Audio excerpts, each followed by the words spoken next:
Hi, my name is Roger Rudd, and I'm taking this class, Human Service Counseling, Class 501 with Liberty University. And I'm going to do a presentation on interpersonal communication. And for this outline that I'm creating, I will be talking about and give a definition of what interpersonal communication is. I'm going to speak on the overarching goals, my personal blend and background, many problems in communication, and I'll have resources and strategies. And I'm going to try to incorporate also, if I have enough time, enlarging the conversation. Interpersonal communication. John Stewart in the book Bridges, Not Walls, described interpersonal communication. And he tells us that interpersonal communication is a continuous process of verbal and non-verbal sense-making collaboration. And in a sense, what he's saying is, it's not the single act of one person to hold a conversation together. One person is not at fault for a conversation or any communication. As I continue in the reasoning for this class right here, it's for us to learn to communicate a little bit better. Me personally, once we took a portion of the class, we took a personal evaluation, a uniquely you personal evaluation. And it describes me. It says this portion tells me about myself, how I am perceived. And actually, it's pretty accurate. It tells that I'm a shy person, passionate person, not really quick to anger. It mentions that I do listen well, and I'm not too forward. And I must say this is accurate because I am very shy. I'm not shy to a point that it's crippling. I'm not afraid to get up and speak in front of public, but it's just not my instinct to insert myself to go do so. Yeah.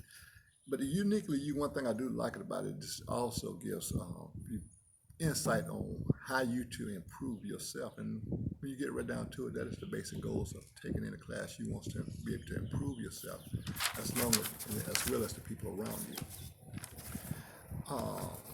In this class, we talked about a lot of material. And one of the things that we talked about in class, especially as a human service professional or a counselor, we talk about the importance of empathy, warmth, and being genuine. Now, anytime that you're engaged with a client or you're speaking with anyone, it is necessary for empathy because a client needs to know that they are being heard, and they need to know that you'll care about the concern that they are talking about. Plus, if you're not warmth or show empathy to your client, they're less likely to enclose personal information to you. Self-disclosure is a big issue inside the counseling office. Clients have to know that they're comfortable. And in communication, warmth is also important and genuine. People like to know that you're real. No one wants anyone fake, acting as if there's something they're not. And also, just like we read several books, Peterson's book, he makes mention about the flat brain syndrome. And we watched a movie. The name of the movie was Fireproof. And it was an excellent movie. I really enjoyed it. And the reason the movie was a very good choice for this class because it shows the woes in awful communication. Peterson talks about the flat brain syndrome, and this movie was one of the great to demonstrate that syndrome or how we interact with one another in communication. What happens in flat brain syndrome is our inside shuts down, and what we begin to our emotion begins to overwhelm us and we're not really hearing well. In the movie, Catherine and Gabriel are two of the characters from the movie. They both interact with one another at the beginning of the movie. And what happens is in the movie that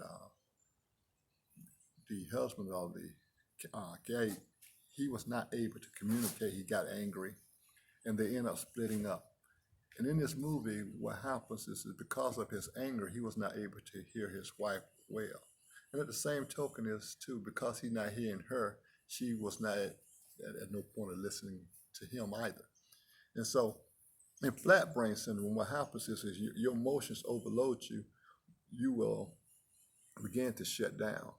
And anytime that you're thinking about nothing but yourself, that is you're in a poor position to hear someone else. So during this movie, it was one of the best movies, I would say, to demonstrate the flat brain syndrome. Also, we did a lot of material on the card. Card is a technique used by Patterson. Patterson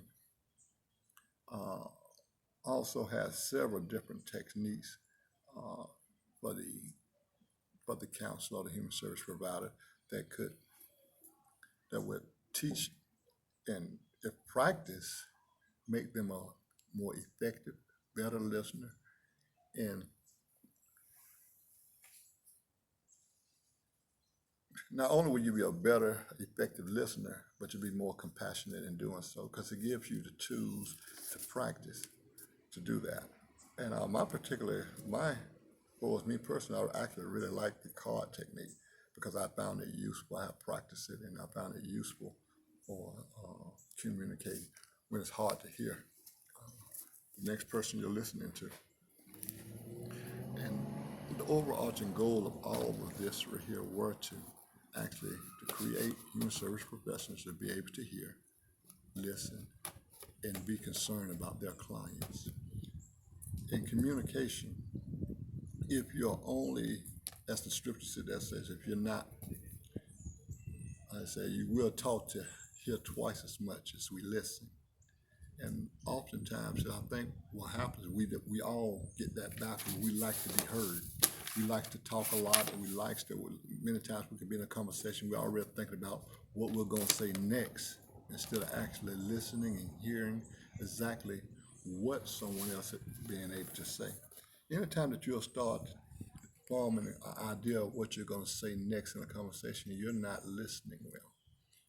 So anytime that you do this, you have to learn to put the other person and the other person's concerns first, and that's not our natural instinct. And I'm going to close by saying that the materials in the books from this class was a very excellent material and very excellent for the human service professional and counselors who are eager to learn more about how to communicate and listen better. Thank you.